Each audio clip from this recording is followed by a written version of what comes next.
لو ناوي تسافر قريب فلازم تشوف السر اللي بيستخدمه الانفلونسرز مع شات جي بي تي وجوجل مش عايزك تعرفه. $1,200?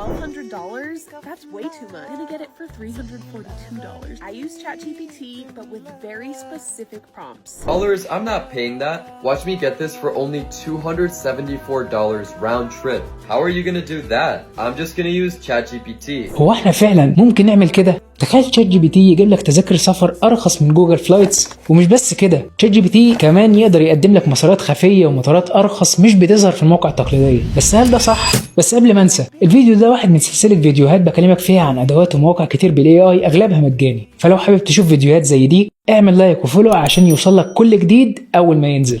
الاحصائيات بتقول ان اكتر من ربع الرحلات مش موجوده على جوجل فلايتس، فشات جي بي تي بيقدر يساعدك تلاقيها وبيدي لك نصايح زي تجنب الحجز بدري والسفر في نص الاسبوع لانه ارخص. يعني شات جي بي تي يقدر يساعدك توفر فلوسك، بس ما تنساش لازم تتاكد من الحجز اكتر من مره، ما تعتمدش عليه 100%. فهل انت بقى هتجربه المره الجايه لما تيجي تسافر ولا هتفضل تحجز من جوجل؟ صحيح، لو